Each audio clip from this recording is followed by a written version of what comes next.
Three, two, one.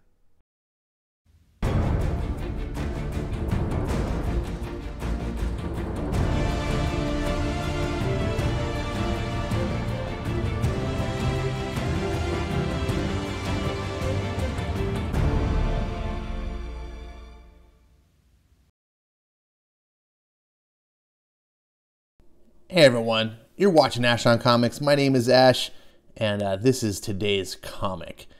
It is Decorum by Hickman and Huddleston. It's issue number 1. Not sure why they put March there, but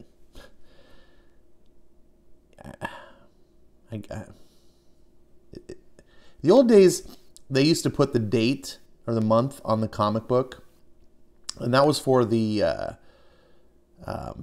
newsstand editions, right? So that would tell basically the clerk or whoever operated the store, the newsstand or whatever, when to pull the comic. So the month was always usually 2 months ahead of when the book was released. So a March comic would actually say May on it. So the book would come out in March, and then that would tell the clerks that at the end of May, pull it. Like basically, it's like the expiration date, right? So comics would stay on the stands for 2 to 3 months. Says now direct market doesn't need that. Comic book shops, they understand comics, they care about comics for the most part. They're not just some. I'm already getting in the weeds. So this is Decorum number 1. It's by Jonathan Hickman. Jonathan Hickman is a pretty popular writer in comic books right now. He just recently made a huge splash last year with rebooting the X-Men in his House of X, Powers of 10 combination miniseries. That really should have just been one miniseries, but it was actually really fantastic. I went into that with my nose up in the air, and I was, pretty convinced that this was just going to be trash. And I was like, who's this Hickman guy? Because I didn't really know. Everyone's like, oh, sorry, not everyone. A lot of people were like, oh, Ash, this is Jonathan Hickman. Wait till you read Jonathan Hickman. It's going to change everything. And I was like, really? Because if that was the case, I think I would have heard of this guy. So I read it.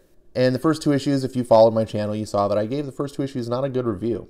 But the 3rd issue that came out, and I'm treating it all as one series chronologically, changed everything. And it got my attention. And then that series really took off. And I discovered that I really like Jonathan Hickman when he's able to write on his A game. And that book was his A game. I liked what he did. I liked how cerebral it was. I liked how crunchy the plot was. You could really dive into it. I mean, we still get in discussions where we're like poking at like what's going on here? Is this symbolizing this? And da-da-da-da-da. So on Discord, both Thinking Critical's Discord and my Discord, I have a lot of good time talking about this book. And it reminds me actually of like The Matrix. I know the Matrix sequels get a lot of shit, but I remember that summer when Matrix Reloaded came out, I joined a message board and spent 6 months just talking about The Matrix and getting into the plot. What does this mean? What does that mean? And Hickman kind of reminds me of that a little bit. He writes in that sort of style that he wants to have lots of symbolism and lots of highbrow, just really thought-provoking stuff. And that can work when you can execute it. Now, Dawn of X has not been executing it for me. If you've been following my channel, you know that I'm just like, what the hell is this garbage? So I went into this series with a little bit of trepidation. I know people have told me, man, Ash, you got to go read his I always say East versus West. East of West. That's a great series, and it just wrapped up recently. I'm not sure if you're a person who's read it. I haven't read it. But incidentally, as of recording, East of West is available on Comixology right now as a bundle. I've linked it on my Discord and I think on Wes's Discord, but it's lost in the scrolling. But it's if you can't find it, it's on Comixology. It's a bundle. There's all 45 issues of the comic for $16.99. That is a super steal. I haven't read it myself. I can't endorse it, but just going off of the people I know that have read it and say good things about it, I really do trust that is a solid deal. I bought it myself. So here I am. I'm just still haven't even got past the freaking credits page.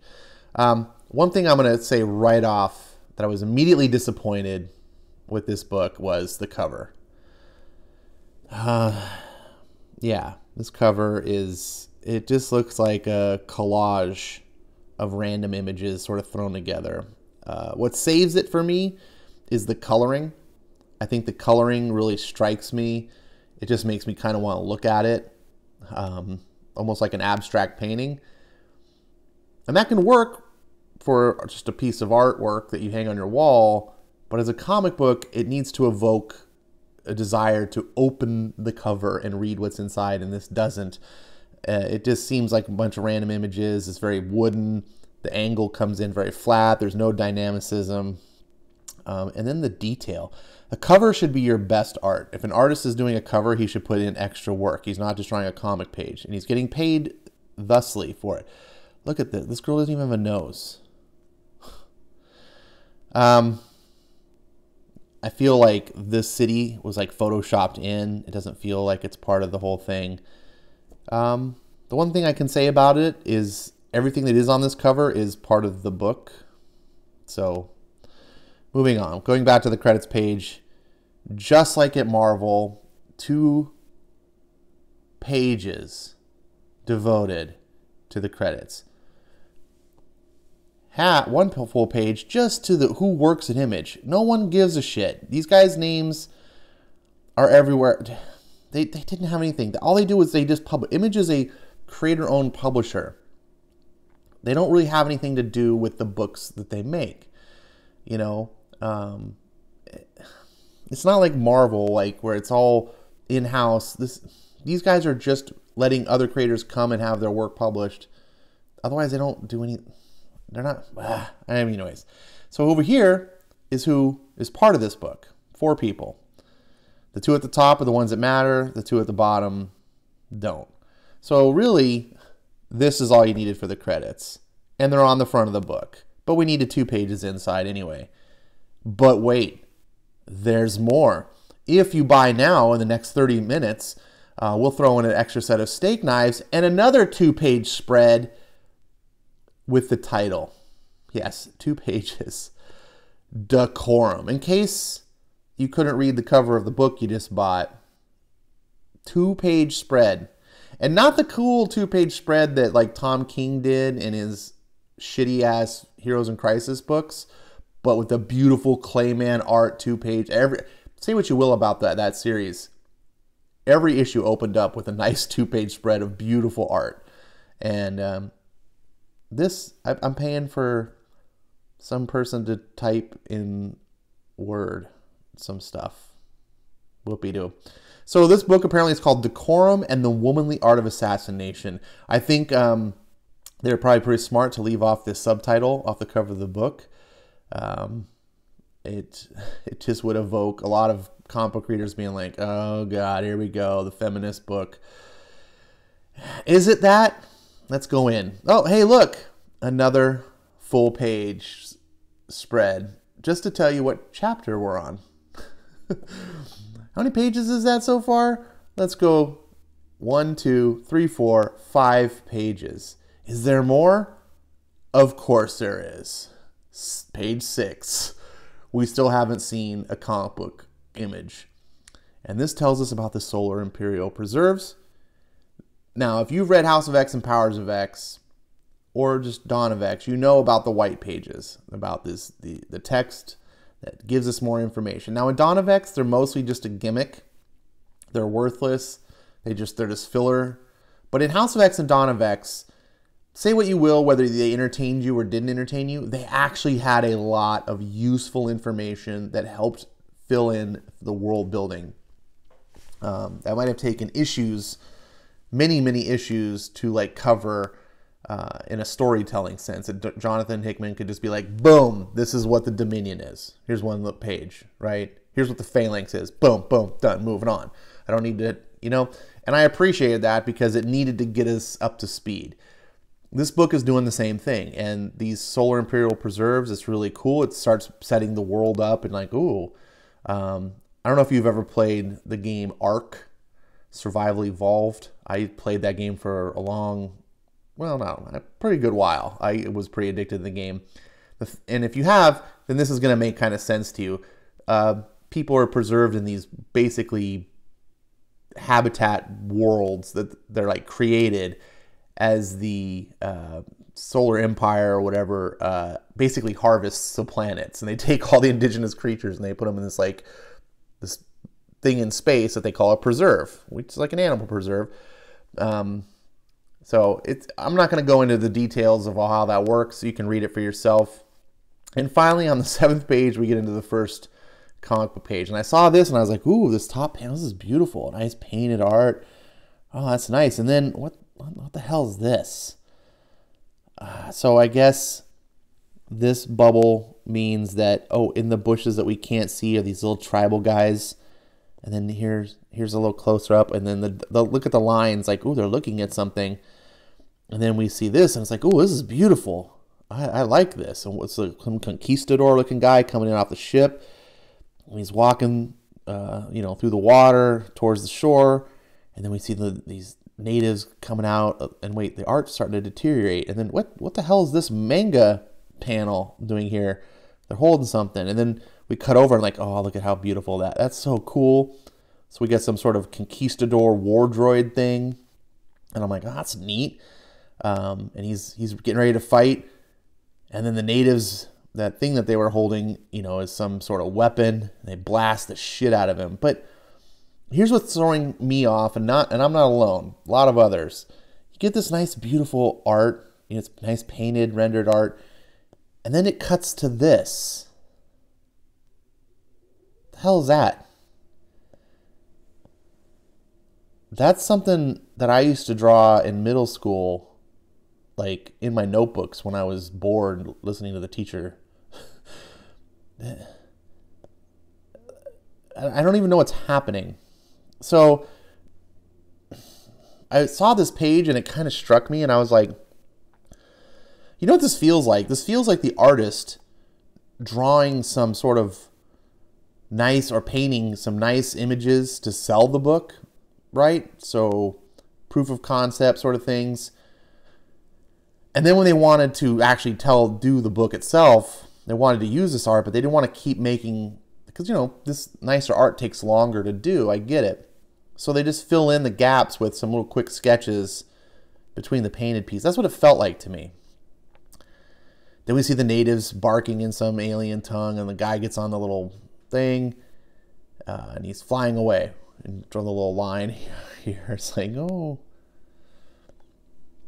And these ships come in, and these ships look freaking cool. And I love the contrast of technology to primitive. I loved seeing, the little conquistador ship and then these spaceships in space. And I like how they look different than anything I've seen before. They don't look like your typical sci-fi spaceships.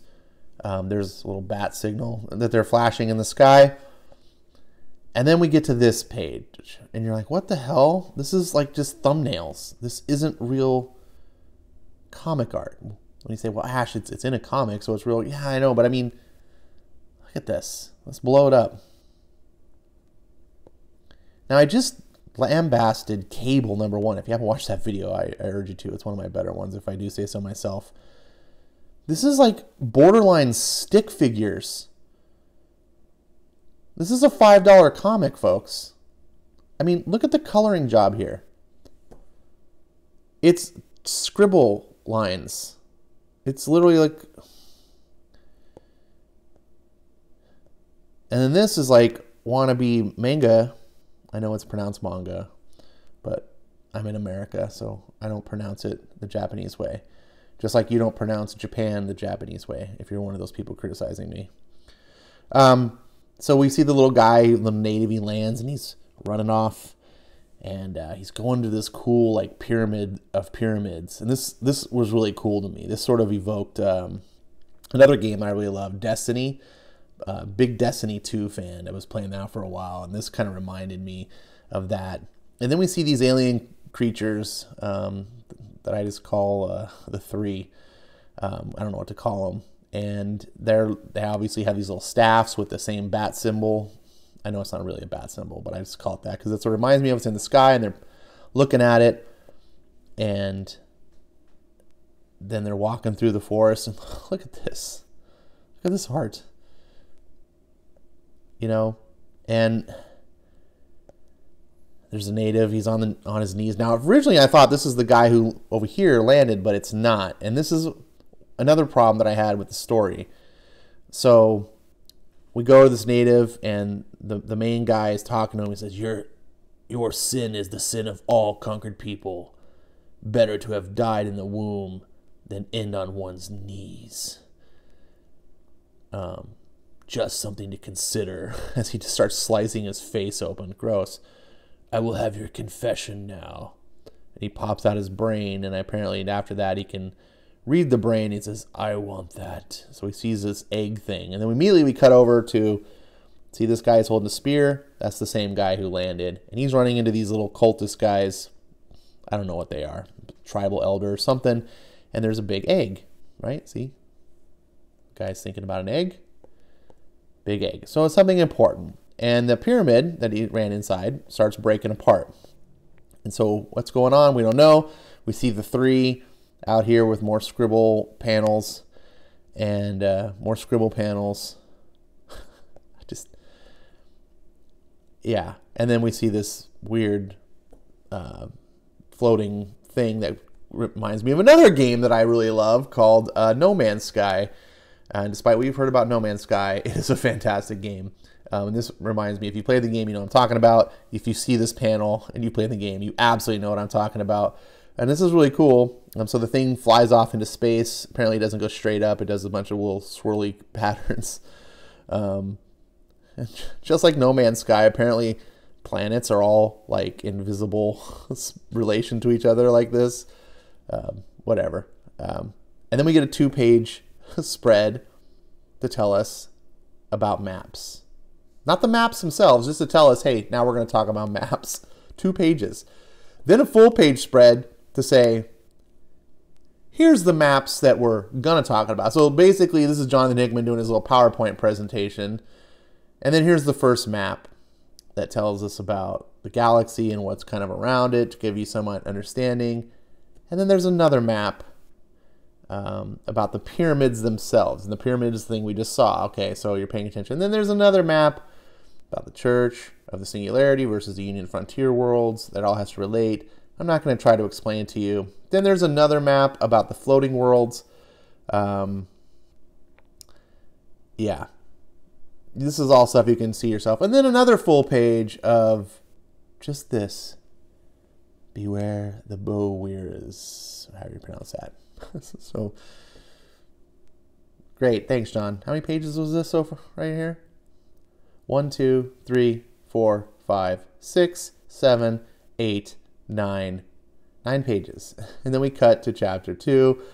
And it's this girl who's on the cover that you saw with the no nose. And she's a courier. And so she's getting this job. And immediately the art starts off like, oh, is the art going to get better? No. I mean, the line work is better, but it's still, I guess the colorist was out sick with coronavirus. So there's this little thing. She's got a courier. There's a box. She's got a handprint. And she's got to take this job. And this is all very Star Wars-like. You know, you got a little Jabba dude who's like, oh, I got a job for you. And she has to take it because she owes him. And I don't know. But basically, she can tell that it's a terrible job because it's paying not double the price, which is normally what a dangerous job takes, but triple the price. So she's like, oh shit, this is I'm fucked. You know, is what she's thinking. But she's kind of forced into it, and there's some dialogue between the two. And actually, this is where it was very interesting, to be honest. I did not like the art. It's very muddy. I don't understand what's the point of like having these panels that to make it look like this was original unfinished art. Like, look at this yellow stuff that's smeared over her face. Like, it's just done almost to be purposeful, to be like, hey, look, this is a raw, pre-printed rough draft. Like, why? I don't. So then we get a full page thing about the cryopods. This has to do with You know what a cryopod is. You know, you froze an animation, you come back, you have a sickness, and they come back when they have a cure. Well, there's a whole other page about the plague, which is created by the Empire, and it makes people get sick. So it's basically the Empire gives people the plague, then it forces them to go in this thing until they can get a cure. What forces their families to go into debt, which they go into indentured servitude, which is basically just sort of a legal way of slavery, so that they can pay off their family members' debt, so they can hatch them in the cryopod, so they can heal them. And then if they can't, they just destroy the cryopod and kill the person anyway. And all this stuff was just created by the government anyway. So it's pretty disturbing, but I like it because I really like dystopian future stories. And this is kind of setting that tone up, that this is evil, old school, corrupt empire. And another thing that's interesting is it's run by an AI, apparently. So I'm kind of intrigued. Jonathan Hickman does world building really well, but he just also does things really poorly. Like the cryopod, interesting. The plague part, interesting. Even has art. It's not just a white page. Look at that. Then we get to this page, and a whole page devoted to the noodles that she's eating in this panel. Oh, look, hey, the main character's eating some noodles. Isn't that cute? Yeah, want to know what's in those noodles? Here you go. Got a whole diagram about ramen. This is a $5 book, people. All right, so then we go back. The next page is art. Again, with the weird coloring, it's all comes off very pretentious to me. And then another full page right about the chapter. So we move on, and the chick's doing this delivery to the Barrow-Wiz thing. Then we see this mafia boss type guy, and the scene opens up, and it's like, she's clean, boss. No weapons. No nothing. She doesn't have it? Not on her. Get the woman in here. And so, again, I don't understand why it starts off with all the really cool, like, bright colors, and it's interesting looking. Look at the cityscape in the background, this really cool, weird building. And then it goes all into black and white. And this woman walks in, who we haven't seen before, but we know she's important because she's on the cover. You're older than I thought you'd be. Too old to be a courier, I think. So he is the guy waiting for the package. If one were a student of manners, then that person would know the indelicate nature of any inquiry into the age of another. As such, it is beneath me to answer or comment on what your own age might be, though one might note correction, such as that which I have just provided, is craved by almost all children. And she's got a little smirk on her face. And she just shut him up, essentially. Where's my package? I do not have your package, as I am not a courier. Or any carrier of things, really. The courier and your delivery will be here in due time. Until then, perhaps there are other matters we can discuss. Who the fuck are you? Now, I find it interesting that everything's black and white except this dude and his weird, what's that thing called? There's like that thing, kaleidoscope. He's got a weird like kaleidoscope suit.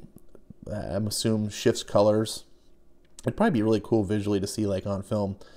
And she basically says that she works for the syndicate and he's just sitting in for the syndicate. So she's like some higher up representative. Meanwhile, the courier shows up. And again, we get some cool like, hey, look, there's that cool design bike that she has that has this like sidecar thing that's like allows it to be a sled on water. I thought that was a really neat design. That would be really cool visually. If we could see more visuals of this stuff, it's kind of pointless to have really cool designs and cool visual aspects if you can't show them or don't want to show them or don't have an artist capable of showing them. And I think Huddleston is a competent artist. We've seen some illustrations, we've seen some paintings that look beautiful, and then we just see other stuff that's like scribble. She's basically saying that he says, you're accusing me of something. She's like, I most certainly am. And then his guards are just like, pull out their guns on her. And it's like, boss? Everyone's like, click, click, click, click, got their guns. Not now. The woman's kind of little, not nervous. Is she nervous here? You tell me. But concerned. But boss, the courier's here. Hey, easy, what the? And look at this. Look at this. This is literally like scribble on a napkin. This is the kind of thing you go to a convention and you meet an artist in person and say, hey, can I have your autograph and just a quick scribble? It's like free. This is what they draw. It takes them like 2 minutes. So I don't know. I guess maybe the point is that it's in the background. It's not supposed to be detailed. And so the courier, she looks around. She's like, oh, fuck. So she knows she's in trouble. Then we get a full page diagram of what the courier box is and how it works. And then back to this woman. She's like, language, young lady. And she sticks her tongue out. Open it. So they go through this whole thing about opening the package. And she's like, I can't. You know, like only the person who's the recipient can open the package because we just talked about in this page about how secure it is.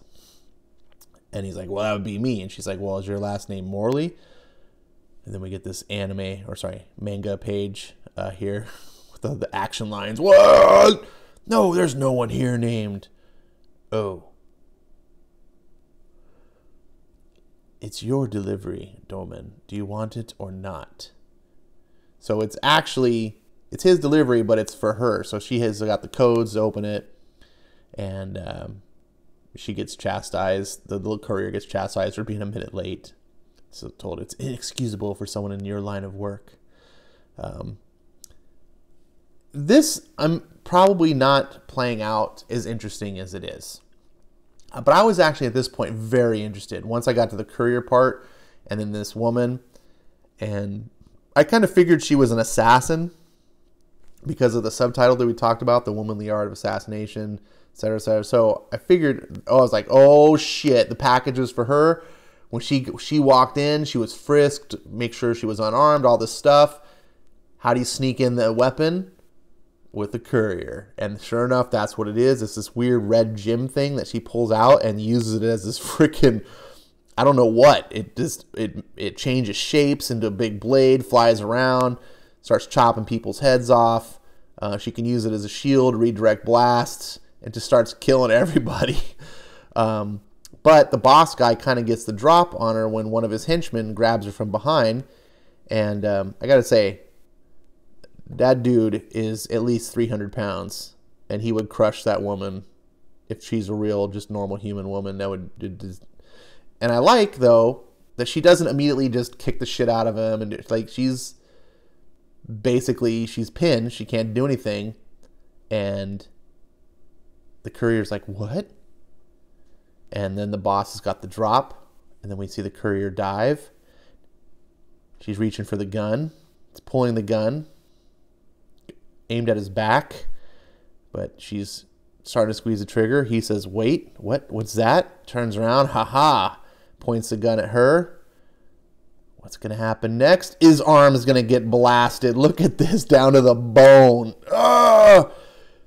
And somehow the assassin woman got free. Presumably probably because of this gem that floats behind her that she can seem to control with her mind.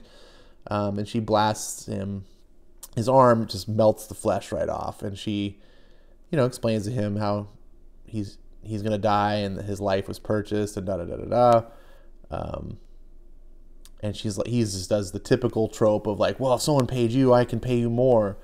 She responds, nothing is less important than the sum which is paid. The honor is in the service, and one's measure of quality in the manner of service provided. When one buys a contract from the Righteous Guild, that contract is always fulfilled. The Righteous Guild? Haven't heard of you.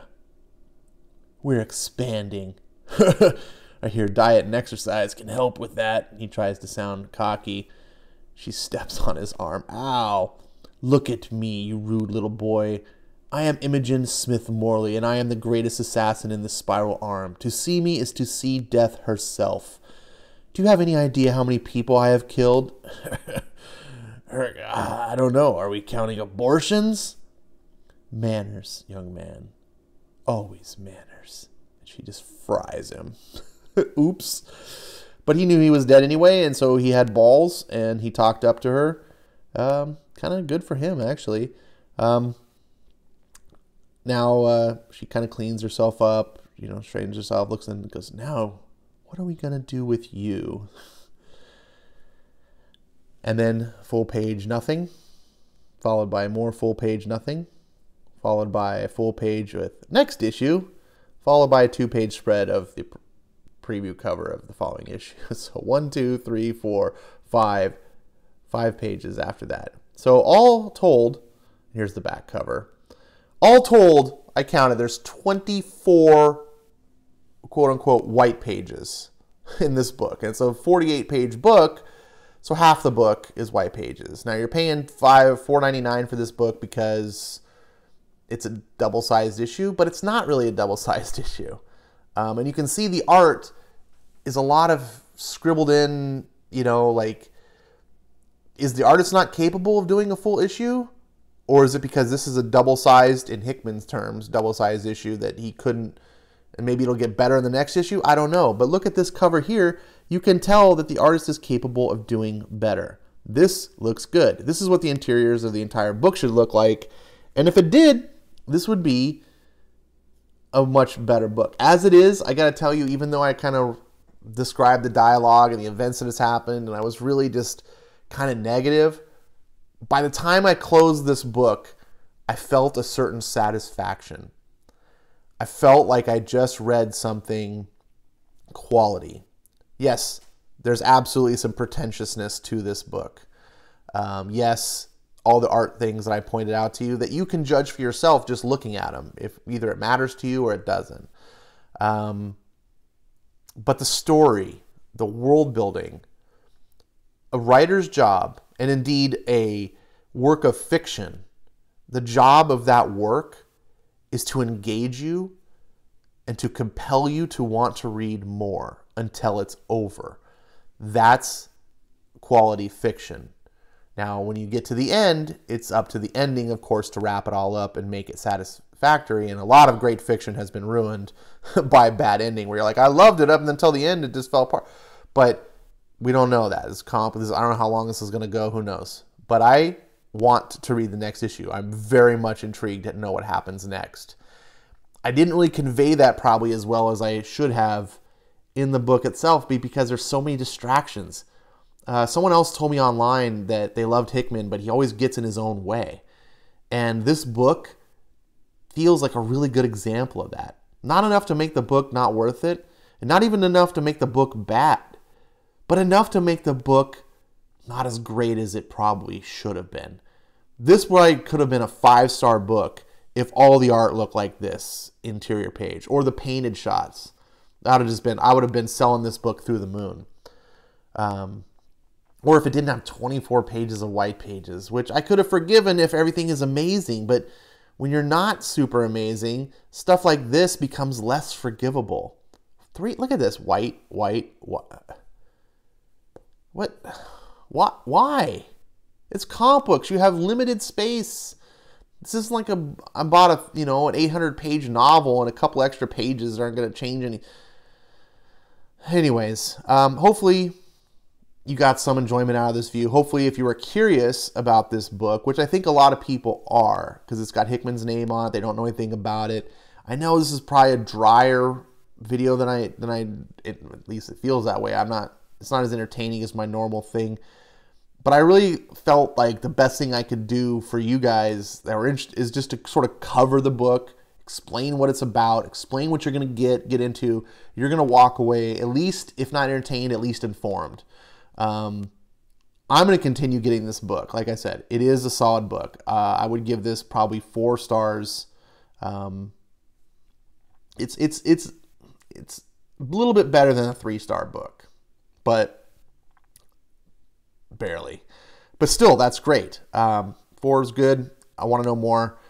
I'm just repeating myself now. Thank you for making it this far. If you did, leave your comments, questions below. You know where it goes. I will see you next time. Thanks for watching.